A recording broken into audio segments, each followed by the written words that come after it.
Paradoja del cocodrilo. Supongamos que un cocodrilo ha raptado a tu hijo. Estás parado al borde de un río, con el corazón latiendo con fuerza y la respiración entrecortada.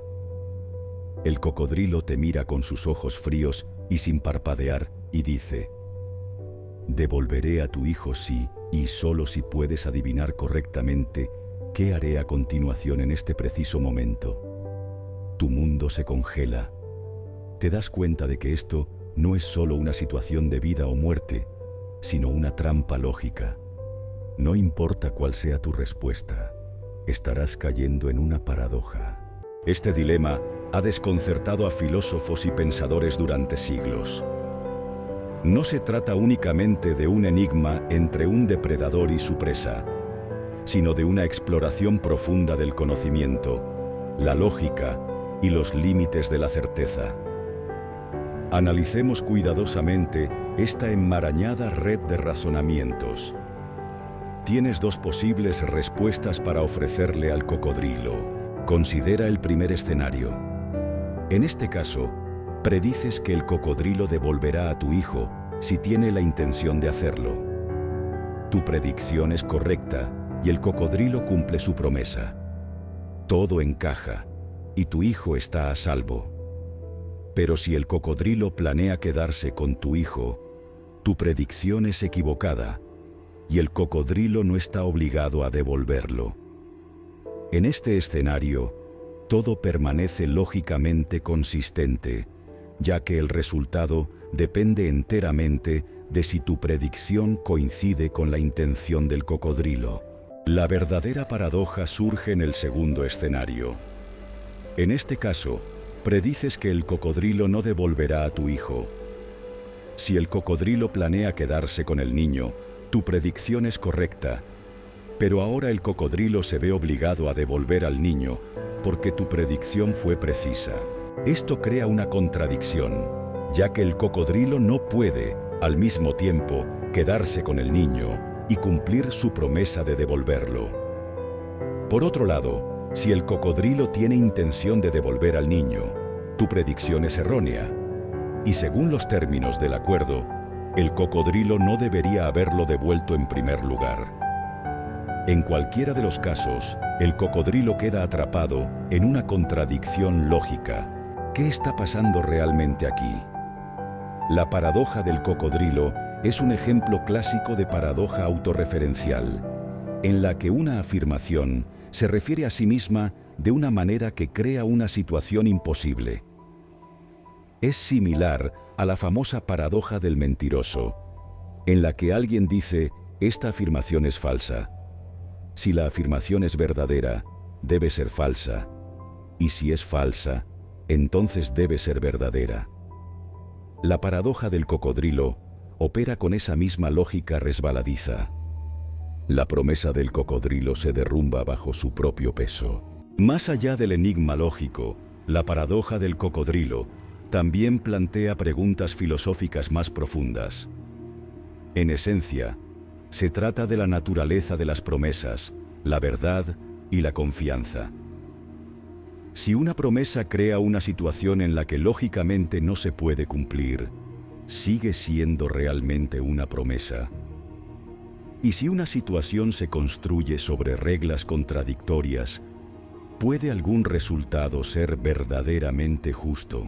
De alguna manera, la paradoja refleja situaciones del mundo real en las que se establecen acuerdos basados en premisas defectuosas. Piensa en contratos legales llenos de lagunas, promesas políticas basadas en condiciones conflictivas, o incluso dilemas personales, en los que cada elección parece volverse en tu contra. La paradoja del cocodrilo no es solo un rompecabezas mental, sino un espejo que refleja la complejidad e imperfección de las promesas que hacemos y las expectativas que establecemos. Pero no olvidemos al cocodrilo en esta historia. La paradoja también revela algo sobre el poder y el control. El cocodrilo no es un participante pasivo en este acertijo, sino el arquitecto de la trampa. Al establecer reglas de forma que garanticen la contradicción, el cocodrilo se asegura de que ninguna respuesta pueda satisfacer completamente el acuerdo. En cierto sentido, representa estructuras de autoridad o sistemas en los que las reglas están diseñadas intencionadamente para mantener el control incluso frente a la lógica y la justicia. Paradoja de la amistad. ¿Por qué parece que tus amigos tienen, en promedio, más amigos que tú? Esto no es solo una impresión. Es un fenómeno real llamado la paradoja de la amistad. Esta idea contraintuitiva sugiere que, en promedio, tus amigos son más populares que tú. ¿Cómo es posible? ¿Y qué revela acerca de la manera en que interactuamos, conectamos y nos comparamos con los demás? Imagina una red social, no la de tu teléfono, sino la red de conexiones que enlaza a las personas. Algunos individuos tienen solo unos pocos amigos, mientras que otros son como mariposas sociales, conectados con docenas o incluso cientos de personas. La paradoja de la amistad surge porque las personas con muchos amigos son más propensas a ser tus amigos. Piensa de esta manera. Si alguien tiene 100 amigos, tiene 100 oportunidades de estar conectado contigo, mientras que alguien con solo 2 amigos tiene apenas 2 oportunidades. Las personas populares actúan como centros que influyen de manera desproporcionada en el número promedio de amigos que tienen tus amigos. Esta peculiaridad matemática significa que cuando te comparas con tus amigos, lo más probable es que te estés comparando con alguien con una popularidad superior a la media. Debido a este sesgo, en promedio, tus amigos parecerán tener más conexiones que tú. La paradoja no se trata solo de la autopercepción, sino que es un reflejo de cómo funcionan las redes, desde círculos sociales hasta Internet. Además, la paradoja de la amistad tiene profundas implicaciones psicológicas y sociales. En una era dominada por las redes sociales, al desplazarnos por plataformas como Instagram o Facebook, a menudo vemos solo lo mejor de la vida de otras personas. Vacaciones, fiestas, logros compartidos por nuestros amigos más conectados. Esto crea la ilusión de que todos los demás son más populares, exitosos o interesantes que nosotros. La paradoja de la amistad explica por qué esta ilusión es tan prevalente. Estamos naturalmente más expuestos a la vida de las personas más conectadas, lo que amplifica el sentido de comparación. Esto puede tener un impacto significativo en la salud mental, ya que investigaciones muestran que la comparación social es un factor clave en la ansiedad, la envidia e incluso la depresión. La paradoja de la amistad nos recuerda que estas comparaciones a menudo se basan en una perspectiva distorsionada. Tus amigos pueden parecer más conectados simplemente por cómo funcionan las redes, no porque tú tengas menos valor o menos conexiones. Curiosamente, la paradoja de la amistad no es solo una curiosidad, sino que tiene aplicaciones prácticas en la salud pública.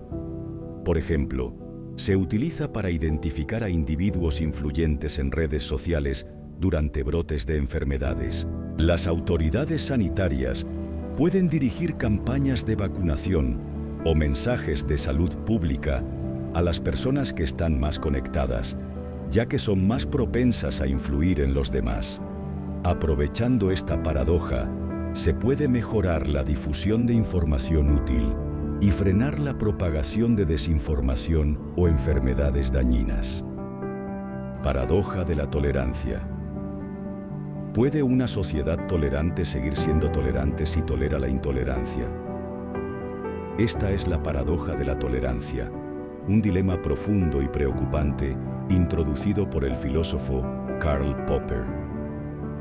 Desafía la base misma de lo que significa vivir en una sociedad abierta y libre.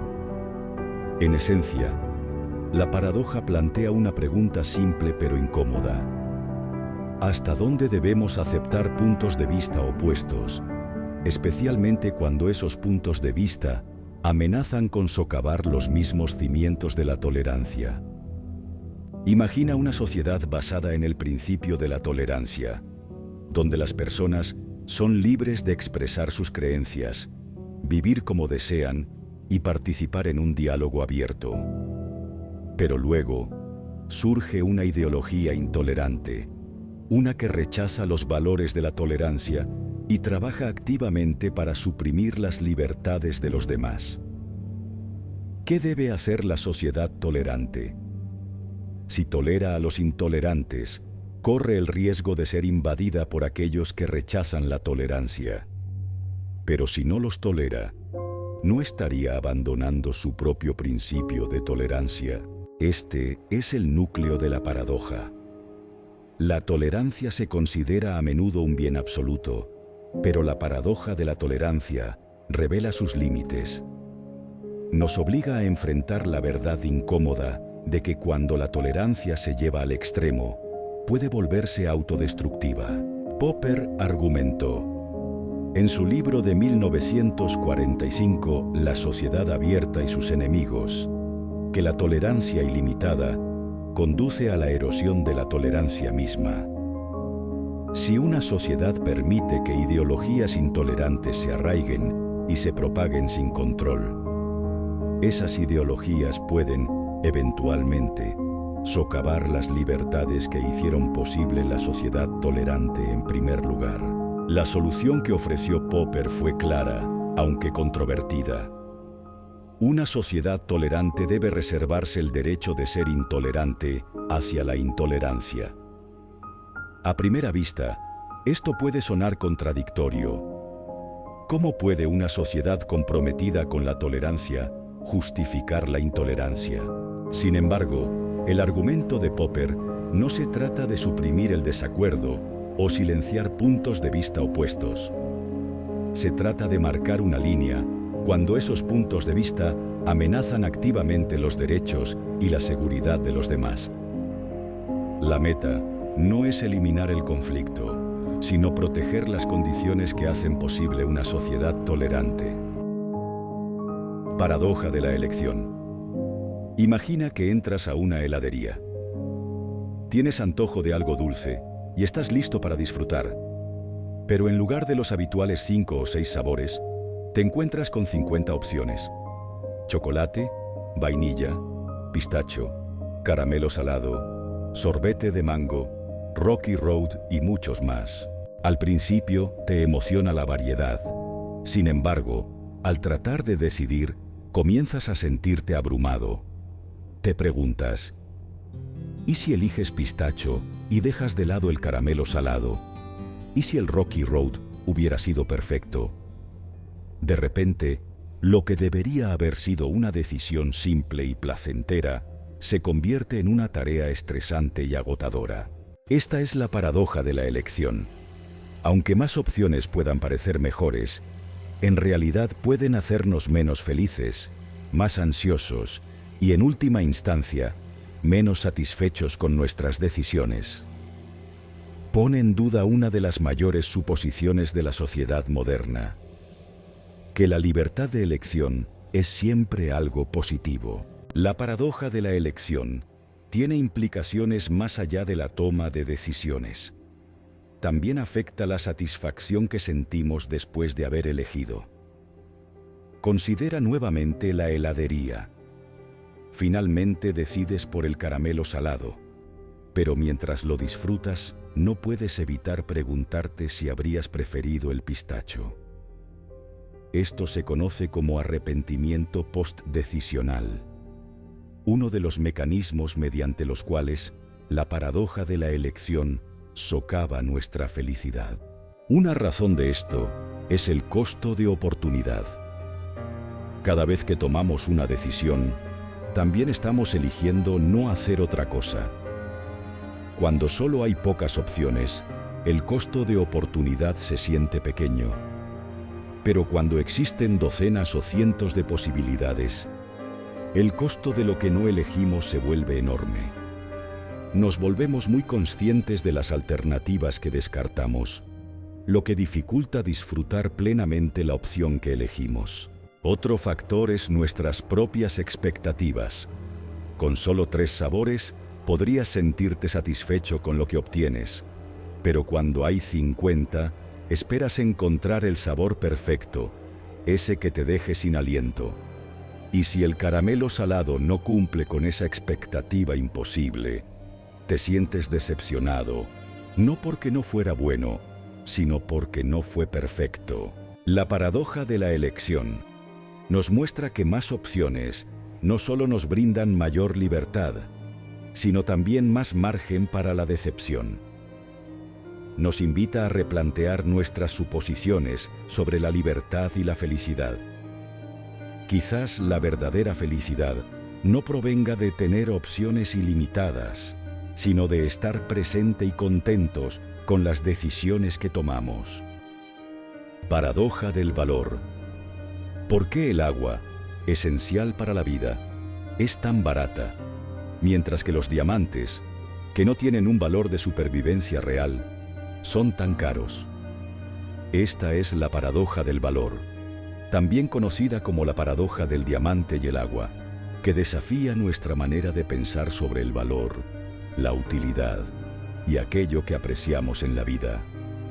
Articulada por primera vez por Adam Smith, el padre de la economía moderna, esta paradoja ha desconcertado a los pensadores durante siglos y revela verdades sorprendentes sobre la toma de decisiones humanas y la naturaleza del valor. Para entender la paradoja del valor, consideremos lo básico. El agua es vital. La necesitamos para beber, para cultivar alimentos, para la higiene, para sobrevivir. Sin ella, la vida tal como la conocemos terminaría. Los diamantes, por otro lado, son esencialmente artículos de lujo. Se usan para adornar, en herramientas industriales y en gestos simbólicos como los anillos de compromiso. Sin embargo, podrías vivir toda tu vida sin necesitar jamás un diamante. Entonces, ¿por qué el agua, que es esencial, suele ser gratuita o de muy bajo costo, mientras que los diamantes, que son prescindibles, alcanzan precios desorbitados? La paradoja radica en la diferencia entre 2 tipos de valor: la utilidad y el valor de cambio. La utilidad se refiere a lo útil que es algo, a su capacidad para satisfacer una necesidad o deseo. El agua tiene una utilidad enorme porque es indispensable para la vida. El valor de cambio, por otro lado, se refiere a lo que algo puede obtenerse a cambio en el mercado. Aquí es donde surge la paradoja. El agua tiene una alta utilidad, pero un bajo valor de cambio, mientras que los diamantes tienen una baja utilidad, pero un alto valor de cambio. La solución a esta paradoja reside en el concepto de utilidad marginal, que explica cómo el valor se ve influido por la escasez y el contexto. La utilidad marginal es la satisfacción o beneficio adicional que se obtiene al consumir una unidad extra de algo. Por ejemplo, si estás varado en el desierto, un vaso de agua sería invaluable, pues podría salvar tu vida. Pero si estás en casa con acceso ilimitado a agua limpia, un vaso extra tiene poco valor, ya que tus necesidades básicas ya están cubiertas. Así, el valor del agua depende no solo de su importancia global, sino de la cantidad que ya posees. En contraste, los diamantes son escasos. Su rareza hace que cada diamante tenga una alta utilidad marginal, ya que no están fácilmente disponibles. La gente está dispuesta a pagar un precio premium por ellos, a pesar de que tienen poca utilidad práctica. La paradoja del valor nos muestra que el valor no se basa únicamente en la necesidad, sino también en el contexto, la disponibilidad y la percepción. Esta paradoja tiene profundas implicaciones para la economía y el comportamiento humano. revelando que los mercados operan no en función de un valor absoluto, sino de un valor relativo. Las personas no pagan solo por lo importante que es algo en abstracto, sino por lo que vale para ellas en ese momento, dadas sus necesidades y circunstancias. Por ello, los bienes de lujo, que son escasos y deseables, alcanzan precios elevados, incluso si tienen poca utilidad práctica. Además, la paradoja del valor nos desafía a pensar críticamente sobre lo que priorizamos y perseguimos. Nos recuerda que el valor es a menudo subjetivo, moldeado por la cultura, la sociedad y las preferencias individuales. Por ejemplo, en muchas culturas, los diamantes son apreciados como símbolos de amor, estatus y riqueza, aunque su valor sea en gran parte una construcción social. En cambio, el agua suele darse por sentada debido a su abundancia, a pesar de ser la base misma de la vida. Paradoja del ahorro o paradoja de la tacañería.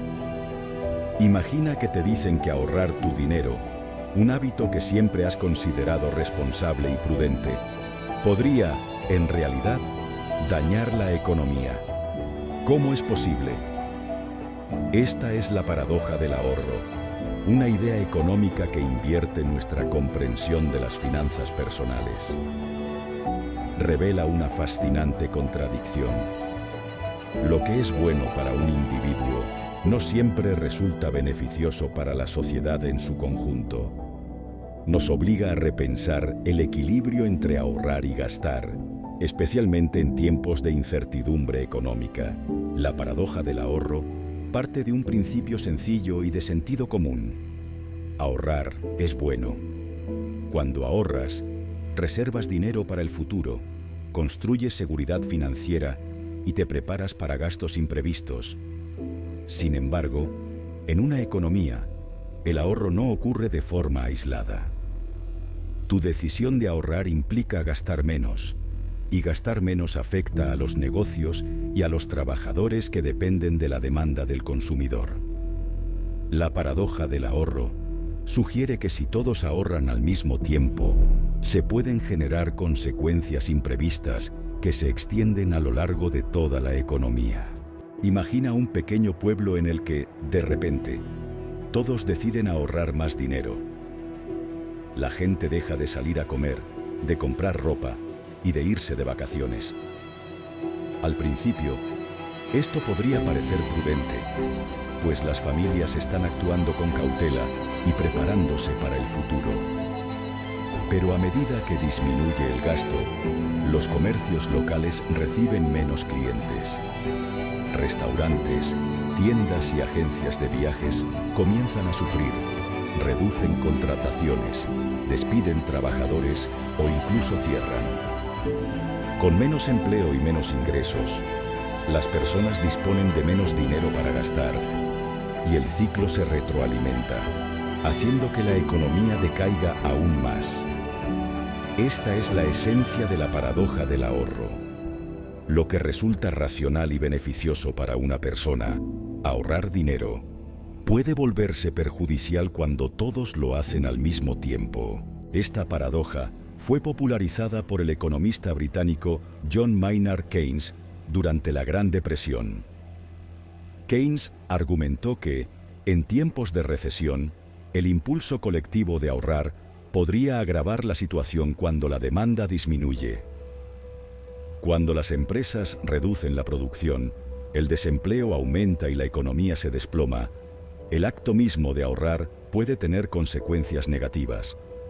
Keynes sugirió que lo que la economía necesita no es más ahorro, sino más gasto. Al gastar, las personas crean demanda, lo que impulsa la producción, genera empleos y estimula el crecimiento. La paradoja del ahorro no significa que el ahorro sea siempre malo. En una economía saludable, el ahorro juega un papel importante al financiar inversiones en negocios, infraestructura e innovación. La paradoja se aplica específicamente en periodos de contracción económica, cuando un aumento repentino en el ahorro puede exacerbar una recesión.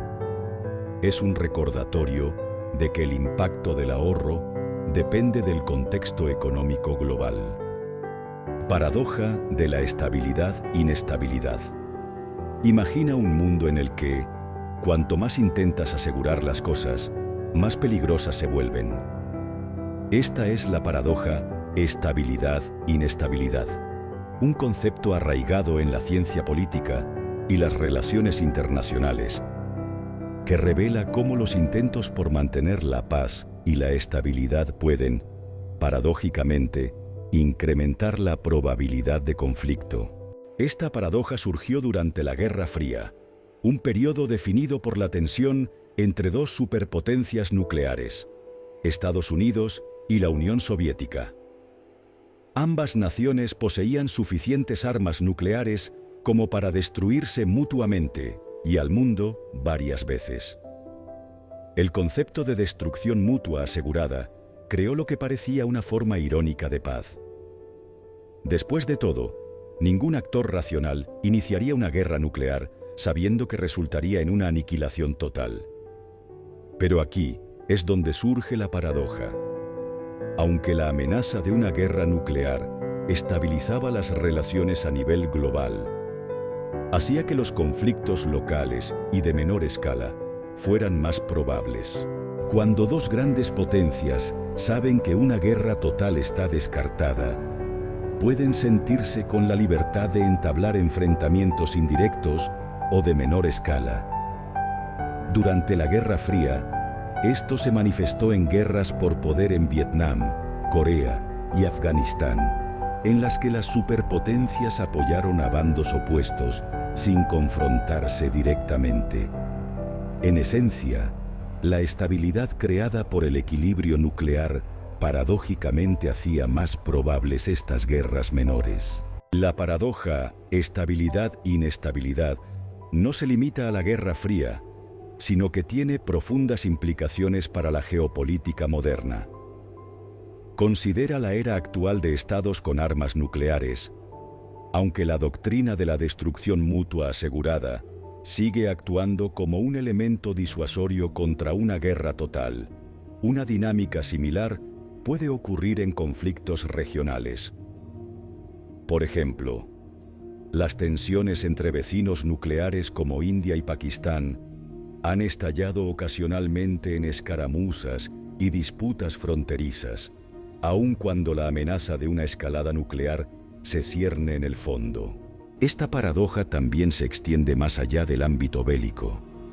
En el campo de la ciberseguridad, a medida que las naciones y organizaciones construyen sistemas digitales cada vez más seguros, inadvertidamente intensifican la carrera armamentista contra hackers y ciberdelincuentes.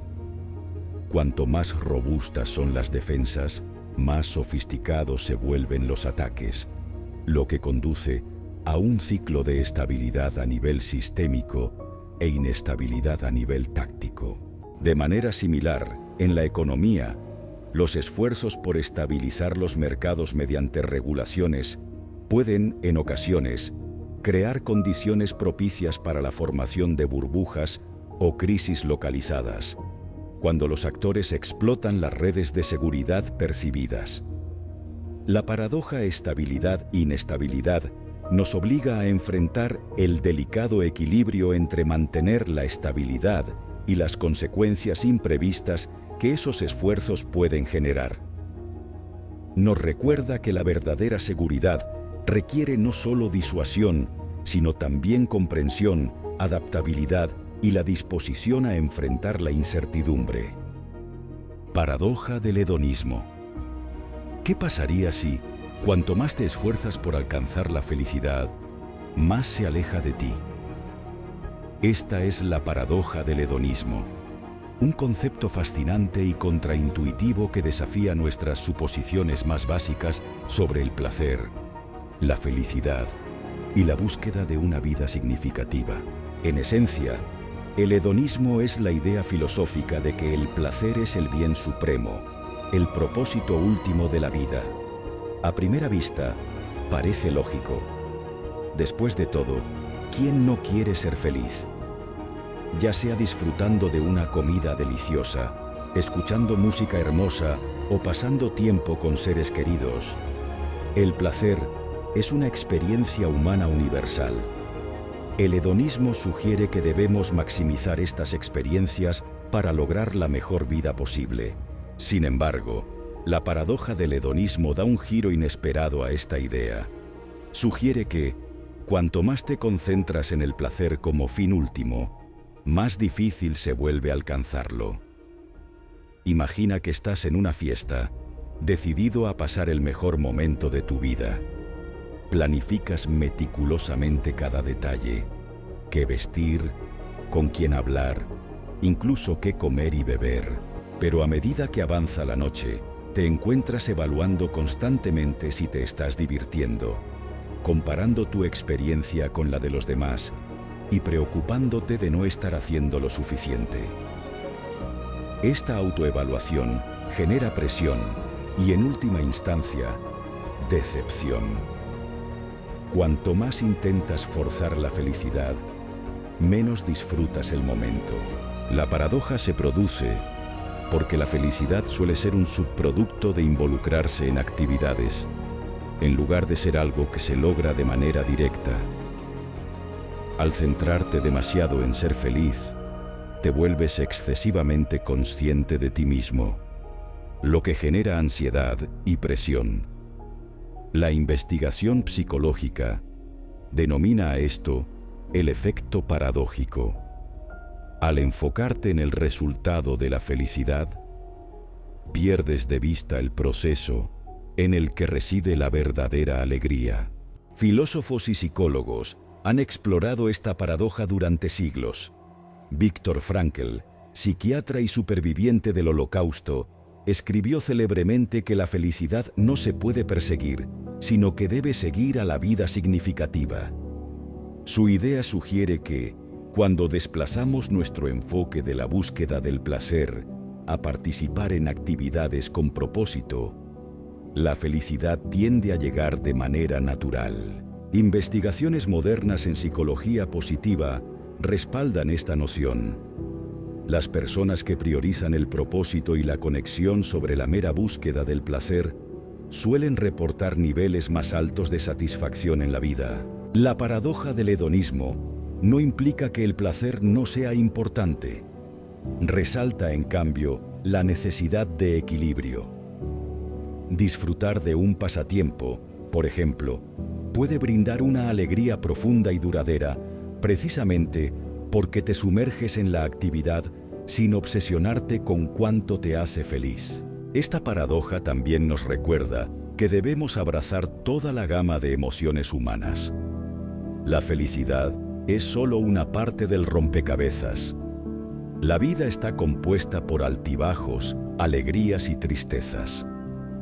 Al aceptar todas estas experiencias, podemos encontrar una satisfacción y un significado más profundos. Paradoja del Sorites. ¿Cuántos granos de arena se necesitan para formar un montón? Un grano ciertamente no es un montón. 2 granos tampoco lo son. Pero, ¿qué sucede si sigues añadiendo granos uno a uno?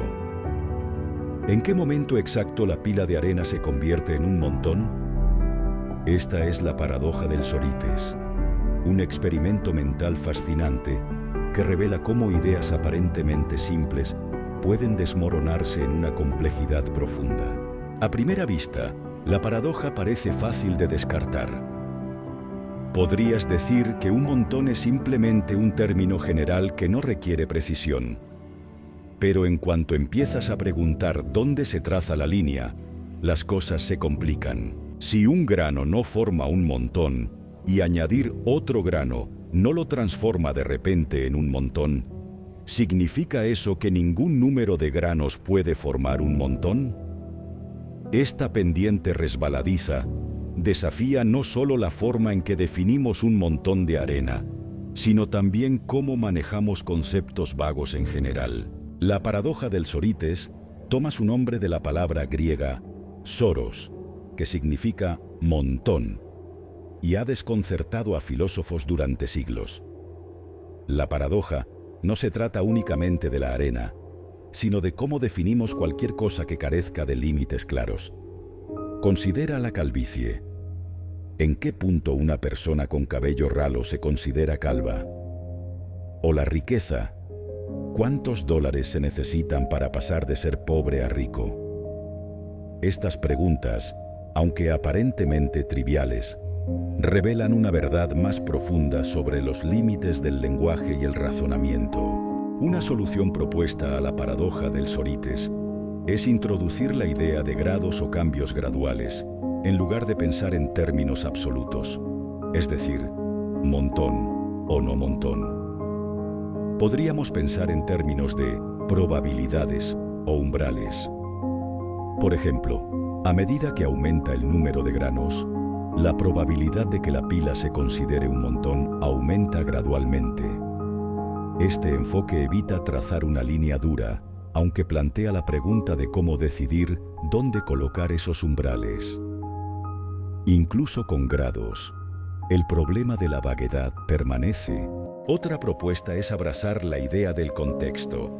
En algunos contextos, una pila de 50 granos podría considerarse un montón. En otros, podría no serlo. Por ejemplo, si se habla de granos de arena en una playa, una pequeña pila podría no calificar como montón. Pero si se observa una pila en una mesa, incluso una pequeña cantidad podría parecer un montón en comparación. Esta visión dependiente del contexto reconoce que las definiciones son flexibles y se moldean según la situación en la que se usan. La paradoja del Sorites no solo desafía nuestra forma de pensar en las palabras, sino que tiene implicaciones reales. Muchos sistemas legales dependen de conceptos vagos como duda razonable o fuerza excesiva. Estos términos se dejan intencionadamente flexibles para adaptarse a diferentes situaciones, pero también dejan espacio para la interpretación y el desacuerdo. La paradoja nos recuerda que, si bien la vaguedad puede ser útil, también puede conducir a la incertidumbre y al conflicto. El barco de Teseo. Si reemplazas cada parte de un barco con el tiempo, sus tablas, sus velas, su timón, hasta que ninguna de las partes originales quede, ¿sigue siendo el mismo barco? Esta pregunta, conocida como el barco de Teseo, es una de las paradojas más antiguas y desconcertantes de todos los tiempos. No solo desafía la forma en que pensamos en los objetos, sino que nos obliga a cuestionar la naturaleza misma de la identidad. ¿Qué es lo que hace que algo sea lo que es? ¿Es el material del que está hecho, la forma en que está ensamblado o algo más abstracto? Imagina un barco atracado en un puerto. Con el tiempo, algunas de sus partes empiezan a pudrirse y desgastarse. Primero, la tripulación reemplaza algunas tablas, luego un mástil, después otra tabla, hasta que eventualmente cada pieza del barco ha sido reemplazada. El barco sigue navegando, transporta a su tripulación y luce como el mismo barco. Pero, ¿lo es realmente? Y si no lo es, ¿en qué momento dejó de ser el barco de Teseo? ¿Fue después de reemplazar una sola tabla, 10 o todas? Ahora complica la cuestión aún más. Supón que alguien recoge todas las piezas viejas y descartadas del barco original y las usa para reconstruirlo en otro lugar. ¿Cuál es el verdadero barco de Teseo? ¿El que se ha mantenido de forma continua y actualizado o el que se ha reconstruido a partir de sus partes originales? ¿O acaso ambos son, de alguna extraña manera, el mismo barco? Esta paradoja nos enreda en preguntas sobre lo que realmente significa la identidad. El barco de Teseo no es solo un experimento mental sobre barcos. Es una metáfora de todo aquello en la vida que cambia con el tiempo. Piensa en ti mismo. Las células de tu cuerpo están en constante reemplazo y con el paso de los años, la mayoría de las células con las que naciste han sido sustituidas. ¿Sigues siendo la misma persona? Y si es así, ¿qué es lo que te define? ¿Son tus recuerdos, tu personalidad o algo más profundo y menos tangible? Esta paradoja nos desafía a enfrentar la idea de que las fronteras que trazamos en torno a la identidad, ya sea de barcos, objetos o nosotros mismos, son en gran medida artificiales. Nos muestra que la identidad no es algo fijo o estático, sino un proceso dinámico, un viaje y una historia que nos contamos. El barco de Teseo nos enseña que, incluso mientras cambiamos, algo esencial permanece, aunque lo que es ese algo puede variar según nuestra perspectiva. Paradoja del Catch 22. Necesitas escapar, pero la única manera de salir es demostrar que estás loco. Sin embargo, el mero acto de intentar escapar demuestra que eres lo suficientemente cuerdo como para quedarte. Esta es la paradoja del Catch 22, un enigma que te atrapa en una situación sin salida en la que cada opción parece anularse a sí misma. Es un problema de lógica, burocracia y frustración humana. Y es una de las paradojas más reconocibles de la vida moderna. El término Catch 22 proviene de la novela homónima de Joseph Heller, publicada en 1961. En el libro, se refiere a una norma militar según la cual, si un soldado quiere ser eximido de misiones peligrosas, debe demostrar que está loco. Pero si el soldado solicita la exención, demuestra preocupación por su propia seguridad, un acto perfectamente racional, lo que implica que no está loco. Por otro lado, si no lo solicita, estaría poniendo su vida en peligro de forma voluntaria, lo que podría interpretarse como un indicio de locura. Pero entonces, al actuar de esa manera, queda atrapado en una serie interminable de misiones. No hay escape. La genialidad del Catch 22 reside en cómo captura lo absurdo de la lógica burocrática. Una norma que crea un bucle cerrado y atrapa a quien intenta lidiar con ella. Aunque el concepto se originó en la novela de Heller, la idea de un Catch 22 es algo que muchas personas han experimentado en la vida real. Piensa, por ejemplo, en la búsqueda de empleo. Muchas posiciones de entrada requieren años de experiencia. Pero, ¿cómo se adquiere experiencia si todos los puestos exigen experiencia previa? O considera la solicitud de crédito. Necesitas un historial crediticio para obtener aprobación, pero no puedes construir un historial sin ser aprobado primero. Estas situaciones cotidianas son Catch 22 modernos, en los que el sistema parece estar diseñado para trabajar en tu contra. Lo que hace tan frustrante al Catch 22 es su naturaleza circular. Cada opción te lleva de nuevo al punto de partida. No se trata solo de mala suerte o de decisiones difíciles. Es el sistema mismo el que crea la imposibilidad.